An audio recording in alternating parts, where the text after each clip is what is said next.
RJ Shaista के channel में आप सभी का स्वागत है। इस्तकबाल है। आज हम बात करेंगे बॉलीवुड की ऐसी हीरोइंस की जिन्होंने अपने मजहब के लिए, अपने धर्म के लिए फिल्मी दुनिया को बाय बाय कहा और अपनाया अपने मजहब को।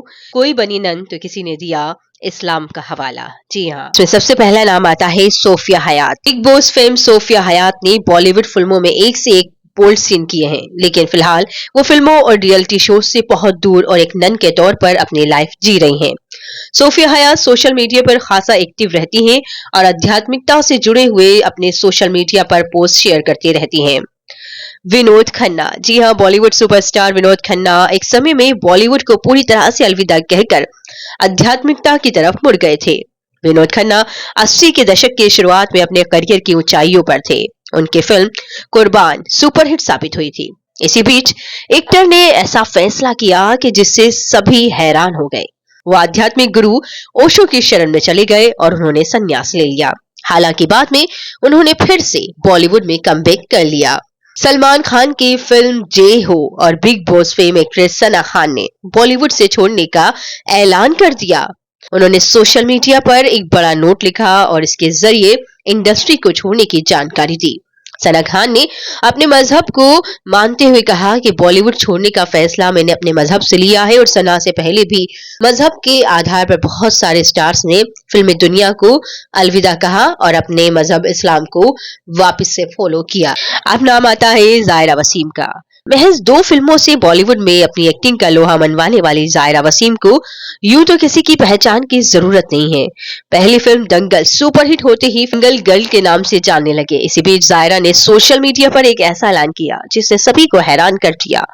जायरा ने इंस्टाग्राम पर लंबा चौड़ा पोस्ट लिखा और बॉलीवुड को छोड़ने का ऐलान किया।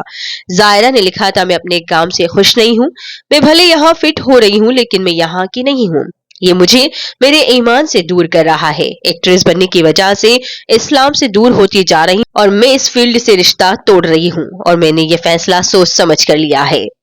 ममता कुलकर्णी, 90 के दशक की बॉलीवुड एक्ट्रेस ममता कुलकर्णी ने भी अपनी बोल्ड अदाओं से दर्शकों के दिलों में एक खास पहचान बनाई है।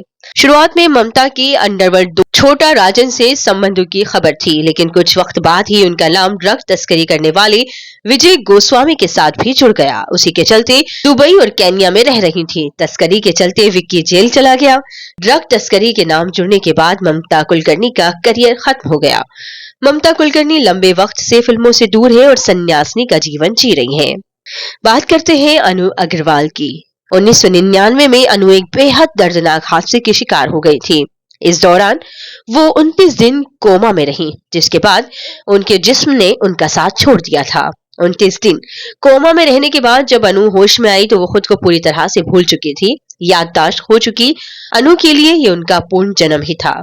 इस बात का खुलासा उन्होंने अपनी biography unusual memoir of a girl who come back from dead में बताई है।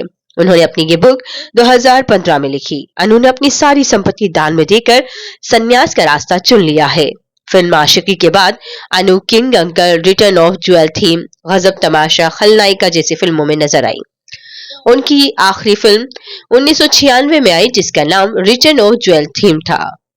बरखा मदन ने अजय देवगन के साथ फिल्म भूत में काम किया। ये फिल्म हिट रही और बरखा के करियर को भी इसने चमका दिया। के बाद तो जैसे बरखा मदन के पास फिल्मों के ऑफर्स की लाइन ही लग गई। उन्होंने अक्षय कुमार, रेखा, रवीना टंडन ऐसे स्टार्स के साथ में काम किया, लेकिन अचानक ही उन पर नन बनने का भूत सवार हुआ और एक्टिंग से उनका मोहभंग हो गया। अपना सिर तक उन्होंने मुंडवा लिया और नाम तक बदल लिया। आज बरखा मैदान की पहचान नन गैल्टन सैमसन के नाम से है। अभी हाल ही में 2019 में विवियन डिसूजा ने भी इस्लाम मजहब अपना लिया। जी हाँ,